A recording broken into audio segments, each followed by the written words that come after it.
Hello and welcome to another Classic Shirt Friday. And here it is, our final selection of nominees for the best shirt in the history of the European Championships. That's right, we've rounded up another 8 shirts of the Euros of the 1980s for you to choose from. There's so many classics to choose from, we're not going to make it easy for you. Yeah, you've got Kevin Keegan's perm shirt from Euro 80. Michel Platini's super stylish shirt from Euro 84. Marco van Basten's volley-tastic design masterpiece from Euro 88. And that's only 3. We've got 8 nominations for you to choose from. 8.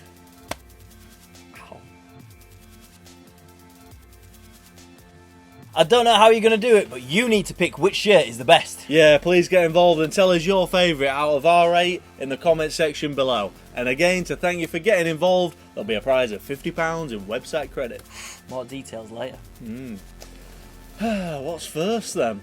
Le Bleu!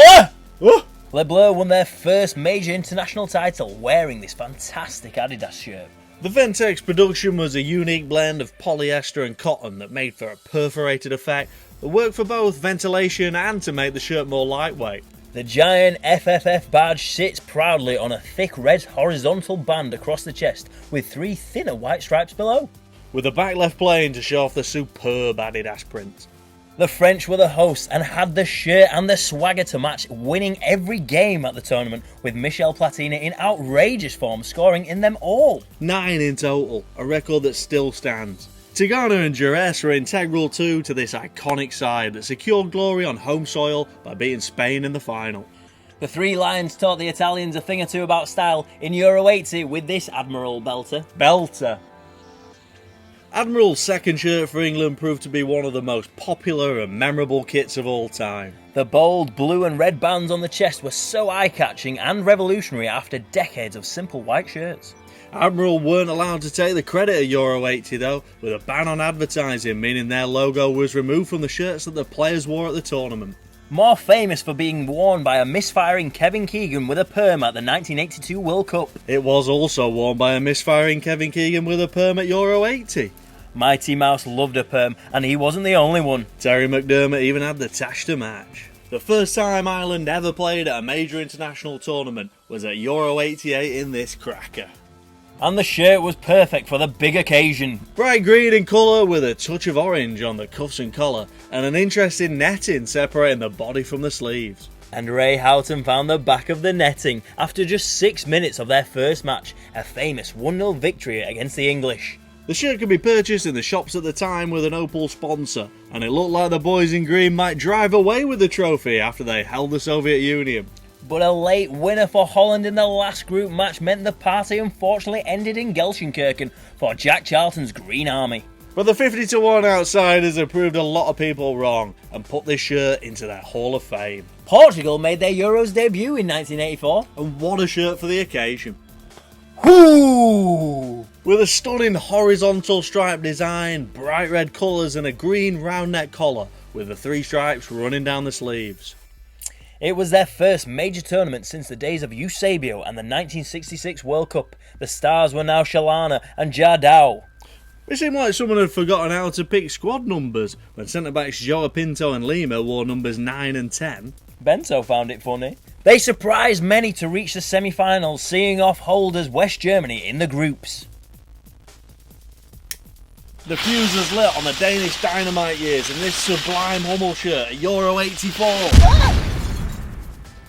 They blew up Yugoslavia 5-0 before shattering Belgian hearts with a glorious 3-2 comeback to make the semi-finals. And the shirt was a blast with a superb design that incorporated the Hummel chevrons running down both the sleeves and sides. And the material is as silky as a loud drop through ball, and the navy blue piping on the chest is a delight. Preben Elkjaer, Frank Arneson, Morten Olsen, Soren Lerby, just some of the players who became Danish heroes and style icons in this classic. This one or this one for Germany? Hey Matt, this one? Really? That's going to be controversial and go for the 84. I'm speechless. The holders surprisingly crashed out in the group stage in 84, but they were one of the champions when it came to shirt style and design. One of the simplest designs to feature in this countdown, but that is the key here. The subtle shadow stripes in the material do not draw the focus away from the timeless white Adidas shirt with a black collar that has the echoes of an update of the 1970 World Cup winning kit. Rudi Völler was the only German to score at the tournament, bagging a couple against Romania in this shirt. We know it's a controversial choice to nominate this instead of the Euro 88 kit. Maybe it's just because we don't want the Germans to win. They win everything, let us have something.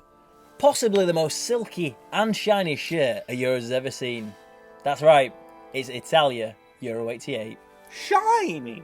Even though the Azzurri made it to the semi-finals, the shirt is more fondly remembered for its exploits on home soil at the 1990 World Cup. This design was also seen at the Mexico 86 World Cup, making it one of the most tournament-used shirts of modern times. Wouldn't happen nowadays though, would it? The blue colour shimmers beautifully on this lustrous material that was as sleek and glossy as Roberto Mancini's hair. The circular FIGC badge that came in with Diodora in 84 and lasted until 91 looks great. As does the national flag trim on the cuffs and collar that cuts into the V-neck. Gianluca Vialli out-permed Rudi Völler. And they beat Spain and Denmark before falling to the USSR in 1988. So here it is, the masterpiece. One of the great wonders of the football shirt world.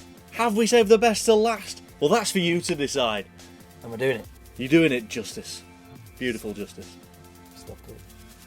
It's the top of most collectors' wish lists, and for good reason. This divine standout orange shirt with the amazing geometrical pattern is synonymous with a style and creativity that was reflected in a truly magical Dutch side that won their first and only major trophy in the summer of '88.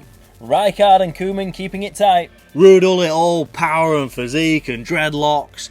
And Van Basten, lethal, deadly and capable of producing one of the greatest goals ever. And he did, in the final of all times to do that. After scoring a hat-trick against England and making the hosts and arch-rivals West Germany cry with a last-minute winner in the semis. We couldn't include the German 88 shirt. As great as it is. After Koeman did this to it. Naughty. Very naughty. So there you have it. Those are the 8 nominations of the best shirts of the European Championships of the 1980s. To vote, simply leave a comment below saying the name of the team whose shirt you think is the best. And as always, everybody who votes has a chance to win £50 worth of CFS website credit. So we're nearly there now. These are the last 2 shirts that'll go through to the grand final, which is coming up soon, so stay tuned. Yep, and we'll see you next week. Thanks for watching. Cheers.